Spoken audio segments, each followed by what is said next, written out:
Beautiful people, कैसे हैं आप सब लोग। मैं अल्हम्दुलिल्लाह बिल्कुल ठीक ठाक हूँ और आप सब के लिए भी दिल से दुआ गो हूँ कि अल्लाह ताला आप सबको ठीक ठाक रखें और अल्लाह ताला हम सब की तमाम जायज़ हाजात पूरी फरमाएँ। जैसा कि लास्ट वीडियो का मैंने इख्तिताम किया था तो मैंने आपसे कहा था कि ये वाली जो गाजरी है ना, ये आपको नेक्स्ट वीडियो में नज़र आने वाली हैं। तो वहीं से मैं अपनी ये इस वीडियो का भी स्टार्ट कर रही हूँ। मुझे बनाना था गाजरों का हलवा और यहाँ पे वही गाजरों की मैं ज़रा सफाई करने में मसरूफ़ हूँ। और होता क्या है कि मेरे हस्बैंड जो है उन्हें गाजरों का हलवा बहुत ज़्यादा पसंद है और वो जब भी मार्केट जाते हैं, जब भी उनका चक्कर लगता है तो वो गाजरें ले आते हैं। और वो कहते हैं ना कि समझदार के लिए तो इशारा ही काफ़ी होता है। तो मैं जब इन गाजरें देखती हूँ अब तो मुझे गाजरों से एक मखसूस किस्म की ना चिढ़ होने लग रही है, क्योंकि अभी मैं पता नहीं कितनी दफ़ा मैं बना चुकी हूँ गाजरों का हलवा और ये भी है अभी पता नहीं कितनी दफ़ा और बनाना पड़ेगा। क्योंकि आपको पता है कि ये वाला जो हलवा होता है ना, ये काफ़ी ज़्यादा मेहनत तलब होता है। इस पर काफ़ी बनाने में काफ़ी टाइम जो है वो सब हो जाता है। प्लस में आजकल वैसे भी थोड़ी रूटीन जो है वो टफ़ हुई पड़ी है, थोड़ी डिस्टर्ब है। तो ऐसे हालात में फिर ये वाली जो मशीन है ये मेरे लिए किसी ब्लेसिंग से कम नहीं है। अल्लाह ताला का शुक्र है, इंसान की सहूलतों के लिए क्या कुछ नहीं अल्लाह ताला ने बनाया हुआ। और पता ही नहीं चलता, मिनटों में जो गाजरें हैं उनका काम तमाम हो जाता है। और मैंने पहले भी काफ़ी वीडियोस में ये मशीन दिखाई है, तो मैं अभी फिर से दिखा देती हूँ। ये वाली मशीन जो है ना, ये मैंने चॉपर बाई किया था आज से तकरीबन 4 साल पहले। तो अभी तक मैं इससे टोटल सेटिस्फाइड हूँ। इसमें काफ़ी ज़्यादा इसके ब्लेड्स हैं और मैं जो चीज़ ज़्यादा यूज़ करती हूँ वो एक इसका कटर है जो कि इसके अंदर है, जिससे हम कोफ्ते वगैरह बनाने हो तो यूज़ करते हैं। या फिर ये वाला अगर मैंने कुछ इस तरह क्रश करना होता है तो मैं ये वाला कटर जो है ये यूज़ करती हूँ।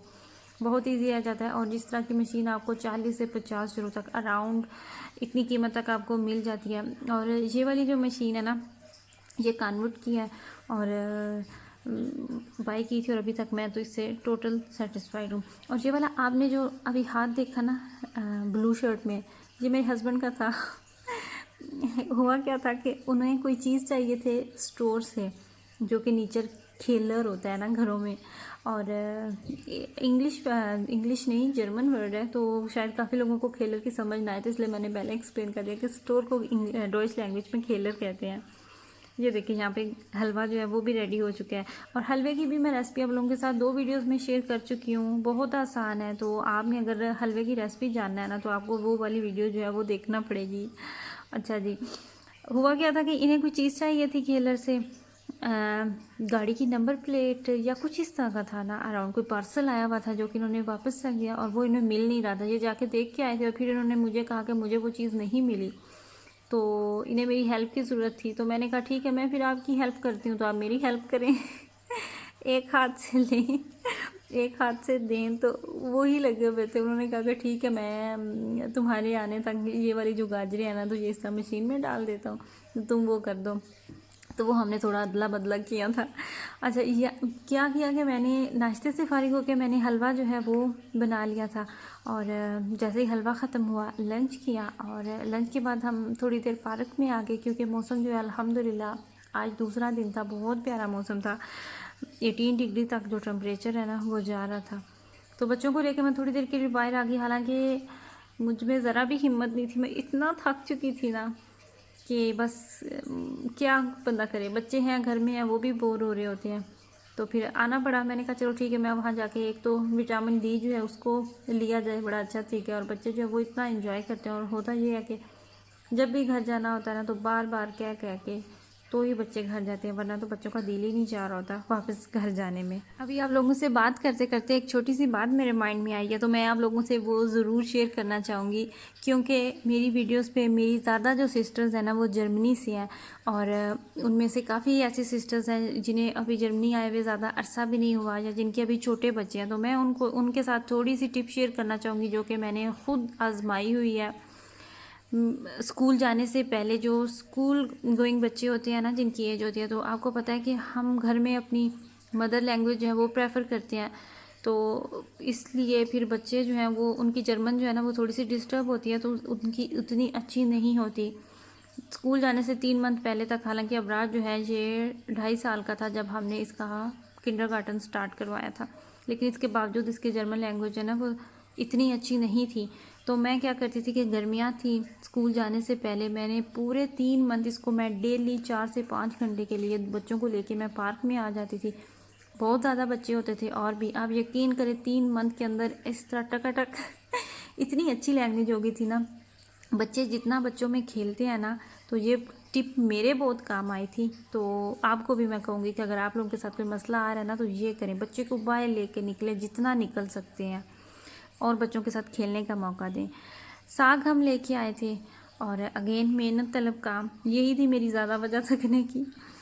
और साग को मैंने वॉश किया था एक दफ़ा खुले पानी से, फिर इसको मैंने इसकी जो गंदलें थी, ये साग था सरसों का, गंदलें थी सरसों के साग की, और उसको फिर मैंने साफ़ करके तो दोबारा मैंने खुले पानी में उसको क्लीन किया।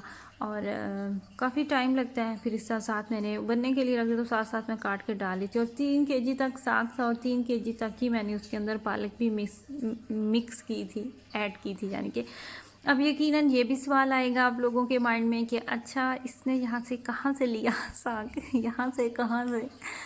पुरानी जो सिस्टर्स हैं उन्हें तो डेफिनेटली ज़रूर पता होगा कि आपको यहाँ से भी साग जो है वो मिल जाता है। तो जिन्हें नहीं पता, जिनके माइंड में ये बात आई है, तो मैं उन्हें बता दूँ कि तुर्किश मार्केट्स जो है ना यहाँ पे, वहाँ से आपको बड़ी आसानी से साग मिल जाता है। और रापा कहते हैं साग को, बड़ी मज़ेदार सी और अच्छी अच्छी गंदलें जो है ना वो आपको नज़र आती हैं। तो तुर्किश मार्केट से लेके आए थे। थोड़ा सा एक्सपेंसिव होता है, महंगा होता है, लेकिन शौक दा मुल्क कोई नहीं। और मुल्क का तो आप ये हिसाब लगा लें कि मैं ना साग पसंद ना गाजर का हलवा पसंद और दोनों चीज़ों पे इतनी मेहनत की कि पूरी जान लगा दी कि अच्छे से अच्छा बने, मज़े से मज़ा बने। और खाने की हद कहाँ तक है कि बस चखना है, नमक मिर्च मीठा पूरा है या नहीं। काम बहुत से ऐसे होते हैं जो कि करने पड़ते हैं, मजबूरी में करने पड़ते हैं, फैमिली के लिए करना पड़ता है। आपको अगर नहीं भी पसंद अपनी, और स्पेशली जो हाउस वाइफ्स होती है ना, उनकी अपनी जो पसंद नापसंद है वो ख़त्म हो जाती है। हस्बैंड की मैटर करती है और बच्चों की मैटर करती है। वो काम जिनके बिना आपका गुजारा नहीं है, जो आपको करने ही करने हैं, तो अपनी जो मर्ज़ी होती है ना वो बहुत पीछे कहीं छूट जाती है, बहुत पीछे रह जाती है। और यही वो 2 काम थे जिनको मैंने पूरा दिन लगा के जी ख़त्म किया था। और ये देखें साग जैसे डन हो चुका था यहाँ पे। और इसमें एक चीज़ की कमी रह गई थी, क्योंकि जो तीखी वाली मिर्ची होती है ना सब्ज़, आपको पता है कि वो साग में जब तक वो ना ऐड हो तो इतना मज़ा नहीं आता। लाल मिर्ची आप उसका वो टेस्ट नहीं बनता। तो मिर्चें डाली तो थी खैर, लेकिन आपको पता है कि तुर्किश मार्केट्स जो हस्बैंड ही लाने वाले थे और वो मोटी मिर्चें ले आए। और मैंने उन्हें कहा कि आपको साग का तो पता चल गया था साग मैंने उठाना है, ये साग पड़ा हुआ है तो सबसे पहले साग ख़रीदा जाए। तो आपने मिर्चें नहीं लेनी थी, थोड़ी सी बारीक आप देखते तो शायद आपको कुछ थोड़ी बहुत तो तीखी मिल ही जाती। तो खैर क्या था, साग मिल गया, गुजारा करना था, कर लिया। और यहाँ पे अगेन वही चॉपर यूज़ हो रहा है, तो अल्लाह का शुक्र है बड़ी जल्दी जो साग है ना इसका पेस्ट बन गया। एक ही दफ़ा साया पेस्ट बना लिया था और साइड पे कर लिया कि बाद में जैसे जैसे ज़रूरत होगी यूज़ होता जाएगा। और अभी मैं आप लोगों से इजाज़त भी चाहूँगी। देखें बातें करते करते वीडियो जो है उसका टाइम ख़त्म हो चुका है। आपसे अब इंशाल्लाह ताला बात होगी नेक्स्ट वीडियो में। दुआओं में याद रखिएगा। अल्लाह हाफिज़।